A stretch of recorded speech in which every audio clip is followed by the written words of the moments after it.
Welcome to the Back in Action podcast, where you're going to hear from me, a spine physician, Dr. John Lavelle, and two coaches, Dusty Holden and Josh Bunch. We're going to help you rethink pain, rebuild strength, and regain function so you can get back to enjoying the things you love in life without limits. Welcome to Back in Action, a podcast where we show precisely how movement is medicine. With me today, Coach Dusty Holden, Dr. John Lavelle, and today we are talking about CrossFitting while in pain, specifically back pain. Let's define CrossFit. CrossFit is constantly varied functional movement performed at the utmost of intensity.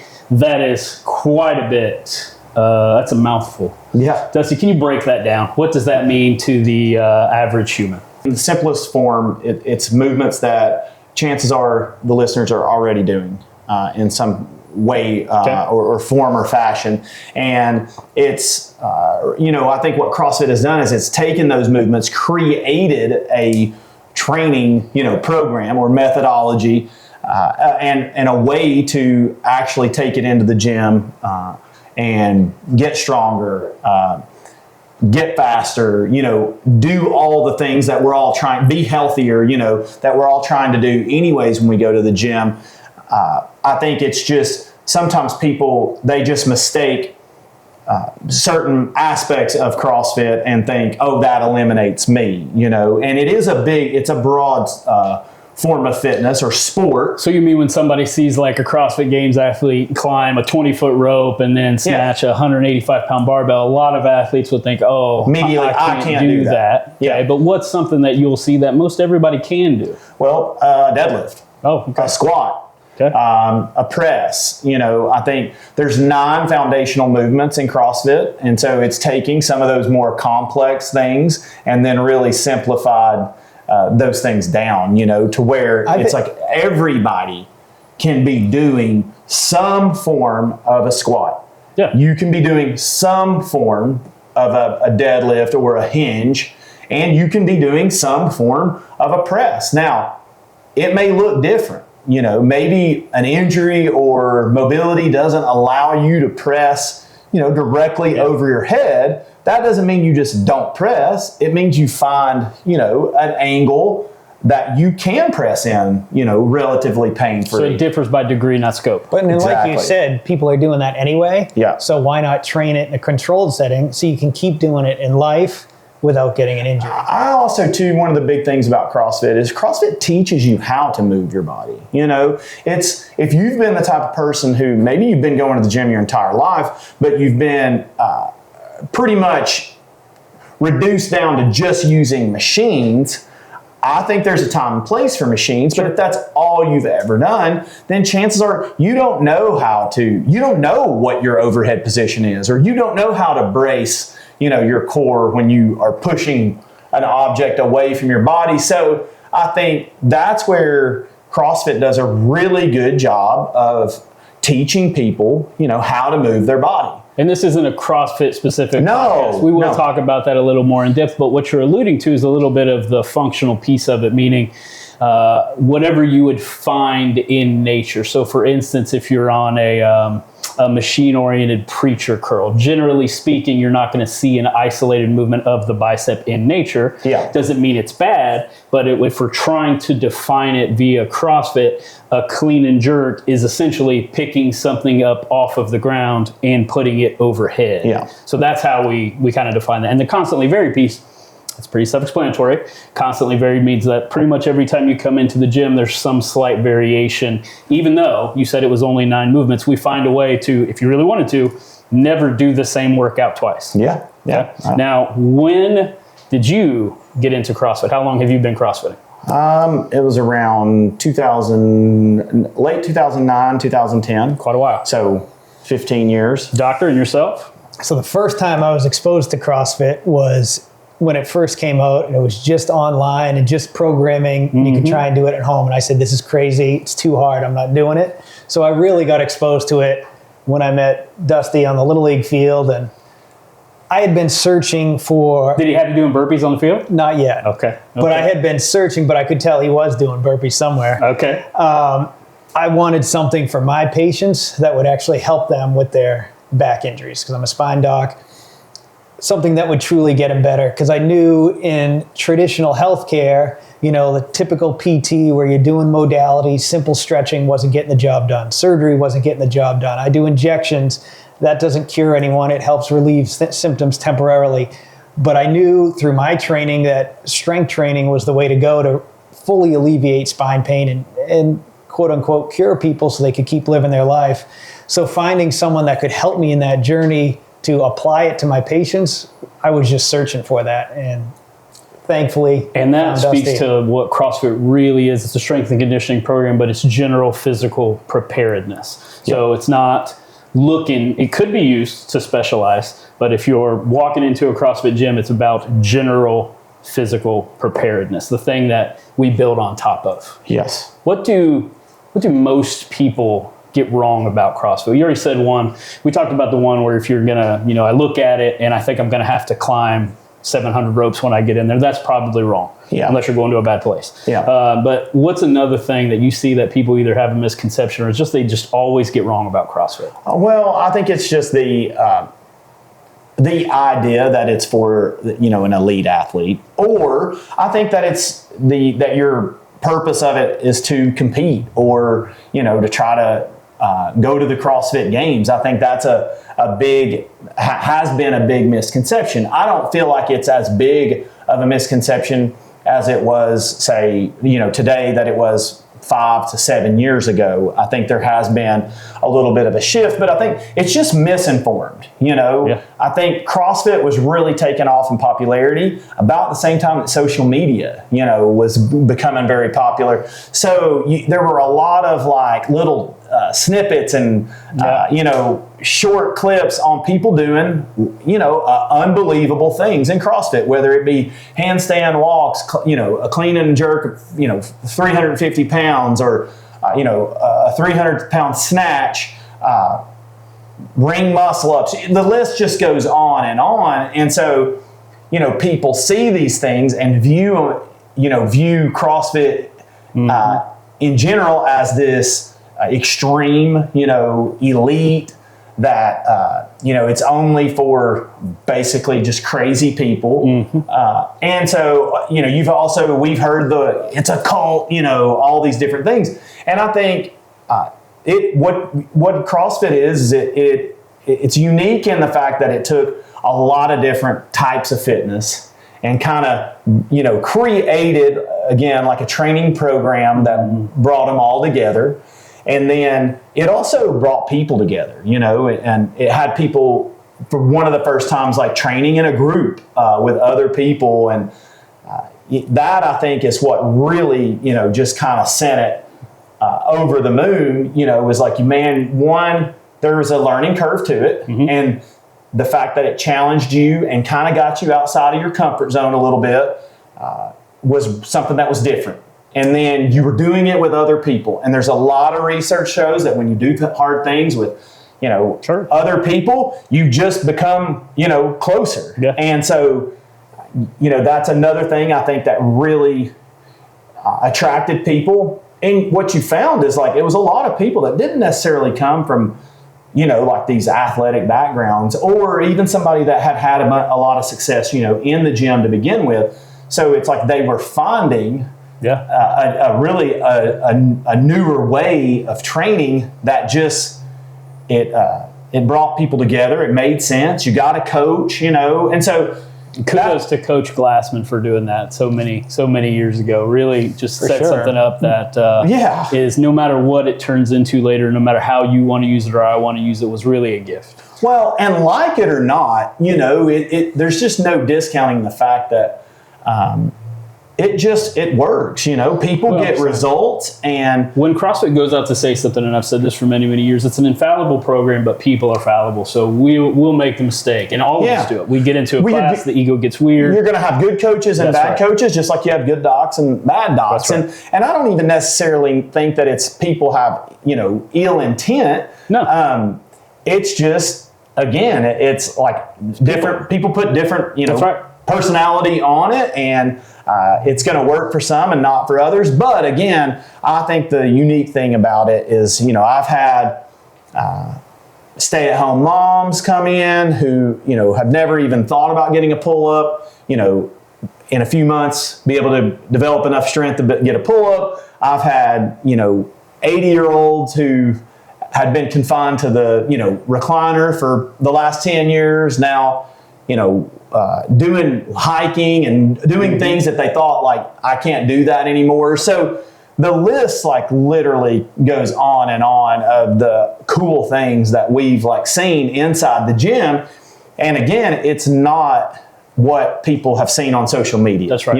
That's right. And one of the I think reasons that's what people get scared about is all the stuff they've seen or heard about on CrossFit or on TV is this high-level athlete. So a lot of my patients will get scared when they see the word CrossFit or I start talking about it because they think it's only for competition. Yeah. And then I got to break it down. I mean, sleep is a competition now, and you see that on ESPN, these sleep contests. So that doesn't mean you're not going to sleep. It's the same thing with training with a CrossFit model. Yeah.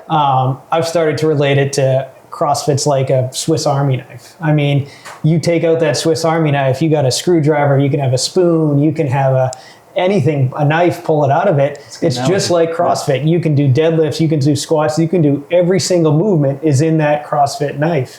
But yes, can it be harmful? Just like a Swiss Army knife, you can hurt yourself with it. But if you use it appropriately, there's nothing that beats it. And it applies to every day. Yeah. That Swiss Army knife you can use everywhere. The reason that it works so well is because of the intensity.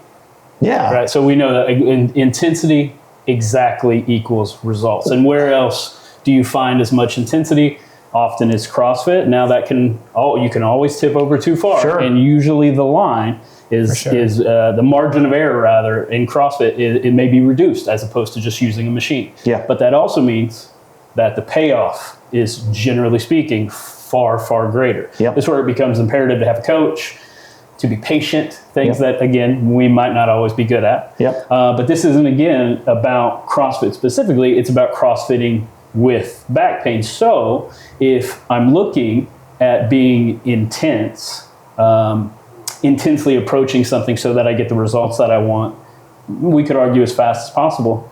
Doctor, what are we talking about when we see, what specific back injuries might we see more often, or what would be the difference, even though we've went over this before, between mechanical or nerve or acute or chronic as presents to people that are wanting to start or currently doing CrossFit? Well, I think no matter the etiology of their back pain, that symptom of back pain, no matter what's causing it, whether it's mechanical, meaning it's more muscle imbalances, their back muscles are atrophied, their hip flexors are tight, so anytime they stand up straight, they're irritating their facet joints because they may have a little underlying arthritis, or if they have some disc bulging, irritating the nerve, pain down the leg, or if they've had prior stress fractures or compression fractures in the back. No matter the cause, I've learned that strength and conditioning and mobility training through the CrossFit model is going to help. So no matter the cause, the strength and conditioning that CrossFit because offers. My goal for patients isn't to eliminate pain.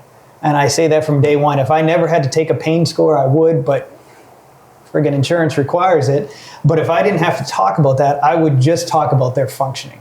Where are you now? Where do you want to be? And how are we going to get there?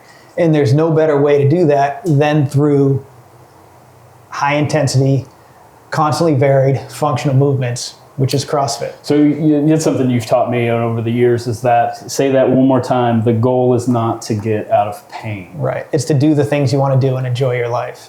And so if we can get you moving, you may still have some discomfort, but you're able to do whatever it is you want to do. If you want to be an athlete, you want to get back to your sport. If you're a kid and you want to start playing a sport and be good at it, whether you're a middle-aged person and you're just have a lot of stress in your life, you're difficult to get out of bed, getting to your kids' games. If you're a grandmother and you want to get out of that recliner and start taking care and lifting your grandkids off the ground, it applies to you. So which is why it's so powerful. Till you're out of pain to start the program, you're going to be waiting forever. Yeah, now, yes, people get out of pain. There's no doubt about it. Sure. But many people, when they have back injuries, have to learn that that's going to be part of their life. You may have flare-ups, but I want you still being able to do everything you want to do. Dusty, when you get out of bed in the morning, are you completely pain-free? No. Okay. So you train despite the discomfort. Yeah, and I train because training makes me feel better.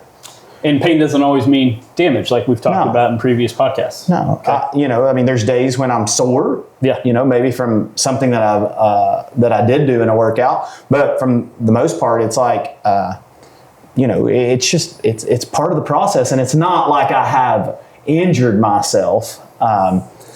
And so, but when I start to move, all that, all those things like feel better. Yeah. So that's the whole movement is medicine, philosophy. And I think the one thing too is that we can all agree on, and I think ultimately when you get down to the root of why is CrossFit so controversial is because it's hard. We can all just agree that CrossFit is hard. And so it's going to push you. It's going to challenge you. You're going to sweat. You're going to feel like you can't go any, one more rep or whatever it is. And I think, but ultimately, that's where we grow. And so once you quit making all the excuses and, it's dangerous and you shouldn't be doing this or you shouldn't do it that way. It's like at the end of the day, it's hard. Just say it's hard and then, learn about what it actually is. And then you can take it in a million different directions. I mean, the way I train today is much, much different than the way I trained, when I first started doing CrossFit. Yeah. So give me a couple of the quick differences that you've had, because you've been doing it for quite a long time. Well, it's just the type of movements that I do. I don't just, back squat, press, and deadlift every single week. I do other variations of that. Sometimes it's with a barbell, sometimes it's with a machine, and sometimes it's fast, sometimes it's slow. I do a lot of other accessory, movements that complement the main, lift. And so I think that's part of, the journey is it doesn't always have to look this certain exact way. And I think it is something that people struggle with in CrossFit. Maybe they found it, they got some really unbelievable results, and they have a hard time of they think that's what got me to this point, that I have to continue doing that. How do you reassure that? How do you reassure that athlete that you're not going to lose it? In fact, you may feel better. Well, I think sometimes it just takes you adjusting and maybe it is a little short, stint on just another hey, a little bit. Let's change the training up a little bit. So maybe it's not more bilateral movement. But I think it's also lunges. And just letting them see and experiment. Hey, let's go 6 weeks, and then in 6 weeks, you tell me how you feel. Well, let's see if you've. Do you feel better, worse? Are you fatter? Smaller? Yeah. And sometimes people just got to do it to where they can say, it didn't wreck all of my progress. So a way to conceptualize it, if I was willing to experiment and take the risk with CrossFit, then maybe you take another risk with just adjusting the training style to any number of variables. 100%. And I mean, there's so many different types of fitness, and people have gotten results, with all of them. Again, at the end of the day, it comes down to what's your goal? What are you trying to achieve? And so if you know where you're wanting to end, then it can just help you navigate that path. And I also think too, when I first started, it was not a thing. It wasn't a big deal to spend 2 hours, training. That's right. And now, to consistently do that every day, that's hard. So does that mean I've regressed, or matured? Right. And I make some adjustments, and when time allows, maybe I do that. Yeah. So I think that's where it's also, people they just need to be more flexible, when it comes to, one, maybe it is trying CrossFit because you've just kind of always shut it down and said, it's not for me, whatever. Or maybe you've been doing it and, you feel beat up, hurt, all the time. Well, that's a good sign that you might be doing a little bit too much of it. That's a really good sign. So, that's a really good sign. Now, what you talked about, though, and it seems to be our theme, that avoidance of movement is going to be the worst thing you can do. So we really want to get to movement. Well, and that's why other training models that are out there, like let's say you just like using these machines, or you just like doing yoga, you just like doing Pilates. Those are all great to incorporate. The amazing thing is all of those movements are often within the CrossFit program. We have 2 components that work in CrossFit. It's pretty cool, but it's so scalable. So let's say you can't, you're having trouble with extension, that causing your pain. There's so many different movements within the CrossFit umbrella, because it includes, I would say, everything, that you can scale it so you can progress slow and build up to your goals. You can start, you can do it anywhere too, because you don't have to have machines or all this equipment or fancy bands. You can do it in your house with body weight, and you can still get a varied, intense, and functional program. And if you don't have 2 hours, you could do it in 20 minutes and still get a good workout. But then you can scale it so you can increase and add, a milk jug or a kettlebell or something simple that you can still have in your house, and keep progressing forward with the variety and the intensity. So that's what's so powerful for me with my patients, is they can start slow, but so often with typical clinicians or physical therapy, they start them slow, give them 5 or 6 exercises and say, well, you're not progressing, I'm done with you, where they're not going to keep improving. So if you can start them slow, body weight, just moving through space, getting that range of motion better, and progress them to adding some resistance, to adding more complexity to the lifts through CrossFit, that I don't find that you can do anywhere else. Yeah. Now, what Dusty was speaking towards was maybe a little bit towards the athlete who's maybe already sold out, maybe already in CrossFit. We talked a little bit about both. You encounter athletes who maybe have never heard of it, or have only heard bad things about it, or have never even lifted in their life. If I'm one of those athletes or one of those patients rather, they haven't become an athlete yet, that comes to you, what do you say to offset that fear? So I don't use the word CrossFit, okay, because it's just like I don't use the word needle when I'm doing injection, or I rarely talk about pain, because that doesn't need to be the focus. Who cares what you call this type of exercise? It works, so let's do it. Okay. But I just say some functional rehab. That's what I call it, because that's what it is. And we say this word functional, and you alluded to it. What does that mean? It just means we're mimicking day-to-day activities that you're doing every single day, no matter what, and training it so you can keep doing that forever. Whether you're in pain or not, I want you to be able to lift things off the ground. I want you to be able to get off the toilet. I want you to be able to hang clothes up in the closet. And all those movements we're going to do in a controlled setting to teach you that it's safe to do it. You're not going to injure yourself or re-injure your back. And it's going to help that if you already have back pain, start to be able to do those movements in a controlled setting with a coach, and then progress so you feel comfortable doing that outside of the gym at home. So that's why we use the word functional, because it's just taking those movements that you're doing and want to be able to do and training it so you can keep doing it till you're 95. Dusty, if I'm already in the gym, but like I said, I already have some sort of back pain, we'll just call it non-specific, what are some substitutions that you may offer up that tend to do well for everybody? So again, you're speaking to the vast majority. I have a little bit of a tweak or pull or whatever it is. What's a normal substitution that you could give somebody? Well, I think if it's back pain that specifically that you're dealing with, if it's low back pain, I think what the biggest thing that we see is people, the avoidance of any hinging at the hip. That's going to be pretty much the common, I'd say, theme across the board. Is if your back hurts, you're trying to work around activating or using any of those muscles that potentially trigger it. So it's going to be first getting them into more of a relaxed setting. I've said this before. It's like I love to get people on the ground because it kind of just relaxes them. They're not as protective.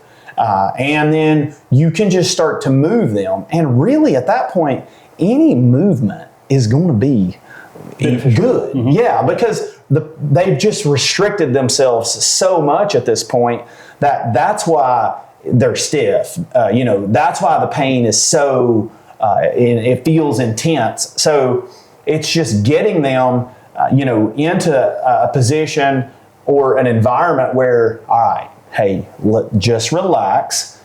Like I say, the floor, it could be a table, on a table is a good place to start. And then, we can start to move. And I mean, I love glute bridges, hip thrusts, because again, you're mimicking that hinge pattern. In a non-threatening environment. A non-threatening environment. Very, very rarely will somebody have, any pain. But even if they have some pain, it's very kind of low, low intensity. And then, from there you can just start to build. It could even be that they start on the bike. And, now... So maybe if running hurts, I could bike. Yeah. If running... Exactly. Yeah, there's so many, substitutes. And I think that's where what we want to challenge people is, rather than, eliminating, is look to pivot, find a substitute. It might not be that you can do that one thing, but you can do this other thing. And it's about finding something that you can do. And I mean, I've had many of your patients who have said, it's what's interesting about how you approach it is, I've got back pain, but you're having me squat, or you're having me do an overhead press. Like it doesn't, in their mind, it doesn't necessarily transfer over. Correlate to exactly where they're feeling pain, but because they're doing these things and they're moving, they're actually starting to feel better. Psychologically, they're starting to build confidence. And so again, that's what we're trained to do is find, rather than us spending all this time talking about what we can't do, how about we find some things that you can do, and then we build on that. Wouldn't you agree that a lot of athletes will almost think that they're asking too much of the coach to scale a workout, when in fact that your coach wants to do? Like, that's why they're there, that's so where that they can scale it. Exactly. That's where we get to put to use the things that we know or the things that we've learned. And I also think the misconception with scaling is it's like you feel less than, or you're defeated, and that is just absolutely not true either. I have scaled workouts, and I actually scale more workouts today than I've ever scaled in my entire life. And at the end of the session, I'm like, holy smokes, I think that might have been harder, than the... I was going to say, I don't think scaling necessarily means it goes down. It doesn't mean intensity. It's easier. It means for you, it's a better workout. That could mean, just the other day, an athlete who puts more weight on the barbell because that particular movement is just frightfully easy for them. Or it could mean that I scale the weight down so that I can continue to get the stimulus of the workout. A great conversation that I had the other day with a very experienced athlete at the gym, because we had Diane programmed. If you don't know that, it's 21-15-9 deadlifts and handstand push-ups. Yep. Okay. Well, we set a time cap, 12 minutes. And this is another misconception, is people will sometimes look at time caps and think, oh, okay, so I can do this RX, or the way that it was intended, that the weight or the difficulty of the movement, as long as I can get it done in 12 minutes, then that's what I should do. And that's not true either. Correct. Time caps are really there to just protect you from being an idiot. That's right. That's really it. It's like that's where we're just going to say, all right, that's enough. We've missed the stimulus of the workout. missed the whole, because I'm like, this workout actually was intended to be done in half of that time. There's a world record is 2 minutes and some, if I remember correctly. So, exactly. If you're a friggin' ninja, that's right, then you're doing that. Now, again, that's one of the things we don't compare ourselves to that. Right. But you are looking at, well, if this is supposed to be this sort of stimulus, 45 reps of this and 45 reps of this, if it's getting to where I'm doing a rep every 45 seconds, that's not really the same stimulus. That's a strength workout, not a metabolic conditioning workout. This conversation was based around the handstand push-up. And he said, I could get it done in the time that you're saying it should be done in with 2 ab mats being my target for my handstand push-up. So about half the range of motion. I scaled it, and I'm getting to what would be considered a pretty long, So then he says, forgiving time cap. I could probably do 1 ab mat, and it take me around 8 to 9 minutes. or I could do no ab mats. I might get it done in 12. Chances are I probably won't. And I was like, okay, so let's go back to the original conversation. This workout was intended to be completed in X amount of time. So that was 2 ab mats, right? Mm-hmm. Yeah. He puts the 2 ab mats down, does the workout, finishes at like sub 7, said he almost like, he thought he was not going to be able to make it. Like he was going to fail on the handstand push-ups. I'm like, dude, we nailed it. Like that was the sweet spot. Let's continue this down. So let's talk about this. So as prescribed originally, 1999 maybe, Diane is 21, 15, 9, 21 deadlifts at 2 1/4. Yep. 21 handstands, 15, 15, 9, 9. Okay. Yep. Let's say that I have back pain today. Yep. How could I adjust that workout? How would you adjust that workout? If I look at this tonight, it's on my phone, I'm like, there's no way I'm doing 45 deadlifts at 2 1/4. My back hurts. What do I do instead? What do you do for me if I come in? Well, for one, is it could be that you adjust like even how, it could be that you use a trap bar. Okay, so remind us what a trap bar is. Trap bar, You stand inside of it. You stand inside of it. It's got a hex shape to it versus a straight barbell. Why would that be more forgiving if it's pulling something off of the ground? 2 things. One, it raises your start position. So you're, rather than hinging now as low as you would for a barbell, you're now just a little bit under the knee. So what we're talking about in that application is I reduced my range of motion. Reduce the range of motion. Okay. You also flip the grip. So now rather than it being a pronated, overhand grip, Now I'm neutral. it's neutral, which allows you to be able to just get into a better position. I can externally rotate a little bit more. Okay. Exactly. Okay. Most people will look better on a trap bar than they will a straight bar. And I can adjust the nature of my hips to make it a little less hingy, a little more squatty. Exactly. Okay. Yes, so you're using the legs a little bit more. Okay. So if I was to do that, Good maybe I hybrid could lift. do some sort of. Maybe I could even do the same amount of. You might be able to just, maybe you reduce the loading a little bit, but now reducing the loading and then maybe switching to a different, the trap bar. Now you're like, hey, I'm good to go. And you don't have to adjust the intensity. Okay.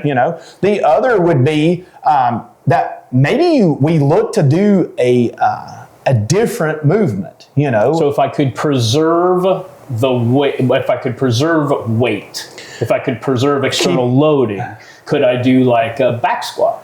Yeah, 100%. Okay, so that would be something that would be familiar. Yeah, so, and it might even be, if you got back pain, maybe you might do a front squat, just to keep the compression off the spine. But in this iteration, what we're doing here is we're taking the movement that was prescribed, again, movement in time. Yep. It's not that it's end of the world, but we're still trying to preserve some sort of, my hip is at play, there's loading. Now let's say that both of those things go away. What do I go to from there?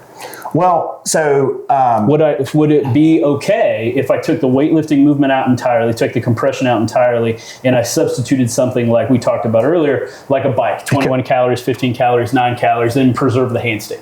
Yeah. Okay. Yeah. What if I can't do a handstand? What if I'm that person who, again, maybe not back pain related, but I'm scared that I go into a class, I'm the only guy that can't do a handstand. What do I do instead? Now you can do a dumbbell, press. It can be a seated, dumbbell press. It can be a dumbbell push press. Okay. So again, you're preserving the overhead movement. Maybe it's a strength deficiency of why you can't do it, and so now you're working, that same movement and just a kind of a different, format. So a very mature athlete looks at something like that and they see maybe more towards an upper body movement paired with more towards a lower body hip dominant movement that's done in roughly 5 minutes or less. And if I can preserve the nature of that, I'm good to go. Yeah. Okay. Go for it. And would you say that if I had to adjust like a Diane, should I be looking at other adjustments that happen in the week? So for instance, if I squatted in Diane and then there are squats on the board tomorrow, is it okay to squat twice in a week? Yeah. Okay. It's okay to squat every day. Okay. I'll take You're that. squatting every day anyway in life. So that's in the time where CrossFit talks about varied, we probably vary some sort of the type of loading. squat. Yeah. I mean, it's not, you're not going to squat, 225 for 45 reps every single day. Okay, that's good to know. I'm sure there's somebody out there that. No, I'm sure somebody's doing it. Now, if we've got back to there and we're actually returning to performance, or getting to performance at the first time, what are red flags, like a cease and desist? If you have back pain, Correct. like for back pain, well, increase in pain with a specific movement. Explain that to me. I tell patients, you may, let's say they came into me for the first time, they just have pain across the low back. They're 45, they've done some athletic movements. Maybe they like to run or jog or. Would we consider this like non-specific? Yeah. Okay. Non-specific back pain. And oftentimes for me, it's deconditioning in the muscles or a little irritation in their arthritic change in their back, which is causing it because they just haven't been strengthening those back muscles. It's usually what it almost always comes down to. Okay. Or they're doing a constant repetitive motion and not training anything else. But the red flag would be, let's say you go and you're doing some squats, adding some resistance, lightweight, but you're having significant pain maybe at the bottom of the squat. Well, maybe you don't go as low, or you get rid of that squat with loading on the spine for right now. So you may have, I always call it like mild, moderate discomfort is okay to work through, but if it's severe pain with a movement, we got to kind of readjust and do something else to build up around that spine so we can get you to be able to do that. So during the movement, discomfort and maybe an ache is okay, whereas absolutely. Shooting pain during the movement is bad. Yeah. Is there a measure after the fact? So I came in, Dusty and I did whatever we did, and then I go home and I'm like, man, this is weird, and it affects life. Is that still okay to push up into that, or should I back down the next Well, workout? that all depends on what you've been doing in your life up to that point. So like I know every time after I work out with this guy, the next day, usually it's the second day later, I'm like, well, this guy's a superhero. this is awful. Superhero. Okay. But so it depends. Does that mean that you're doing too much? Post-workout soreness a day or two later, or is it some sharp stabbing pain? If it's that sharp stabbing pain, I'm a little more concerned that we're irritating something in there. So if it's not soreness, Dusty, do you use another metric of I'm sore? Okay, got it. Like really sore. Okay, got it. And nobody knows exactly what that means. But do you ever have athletes where you check a range of motion and then they check it again the next day, and if that range of motion is truly diminished, that could be a red flag? So for instance, I can touch the ground, then all of a sudden I do all the things and the stuff, and then I'm a mile away from it. Is that a cause for concern? Yeah, it would be. Here's the other thing that I say, when you're talking about if pain is increasing, I can tell you that in 15 years, that I can't even think of a scenario where that actually happened. Really? Okay. I mean, I've had some pretty extreme circumstances where people have been in a lot of pain when they came in. Mm-hmm. I have never, ever just said, I can't, I don't know what we can do. I'm just going to have to send you on your way. Mm-hmm. There has always been a solution, something that we might have to check down, Sure. for a bit. It might take us a little bit to find it, but it's finding that there's some variation of this hip hinge maybe mm-hmm. that we can do that it's not causing you more pain, and actually, and I would say in most cases, you're getting some relief. Okay. So that is I think it's very extreme. And so when you do that, when you're able to walk somebody through that journey, I mean, we can't say movement is medicine if we're not committed to moving. Really showing people how, that when you move, I mean, you've seen this quote a lot. It's like there's no such thing as a bad workout. The only bad workout's the one that didn't happen. That type of thing. And it's so true. Mm-hmm. I would say there are a lot of times when you don't feel like you can either do it, mm-hmm. maybe because of pain, injury, something that you're dealing with, or two, just mentally you just don't have the energy. And honestly, that's a lot. A lot of days mentally you're like, I just don't feel like it, but you do not leave. What's the voice that tells you to go out and do it anyway? What do you say to yourself? Well, now for me, it's just the history. It's like, man. So you just got so many in the bank that you know you're going to do. Yeah, I just know. Do you have like a mantra where you're like, this is what gets you in the gym? Like, I'm just going to do the workout or just going to do the warm-up? Well, I would say similar to Dusty, I know that's what works. Okay. And especially being in the medical field, I know that maintaining muscle mass is going to maintain my health and enjoyment of life when I'm older. So we always talk about longevity, but what allows us to be healthy while we're living longer, it's maintaining that skeletal muscle mass. So what we're talking about this podcast is education. It's just educating yourself again and again that this is the way that's going to feel better. I'll see, what's fun is when I see patients I've sent to work out with you guys or physical therapy, they've started moving, they feel great, but something happens in life and then they take 5 months off. Like, one, I don't know how that happens. I mean, I know how that happens, but mentally, it's interesting to see people fall in that trap where they've gotten better, they know what got them there, but then they stop. And then they come back to me, and some people will say, just so perplexed, I don't know what happened, I'm back in pain, blah, blah, blah. So I'll go back to their history. Well, what did you do? Well, I had back pain 2 years ago. I started training for a few months. I had no pain. I was doing things I wanted to do. But then last 3 or 4 months, my husband was sick. I wasn't able to get in the gym. I haven't been working out. My back's back, but I didn't do anything. Well, it's because you didn't do anything that you're back in it. So I say, well, you know the answer. You've proven to yourself what will get you back there. So we just got to restart that. Let's do it again. And let's make the consistency and staying with it is so important, because life will always throw all of us things. We have a million reasons between kids, family, work, why we don't have to work out. Yeah. But you just build it into your lifestyle. I mean, and usually I'll break it down. I know what patients are doing in their life.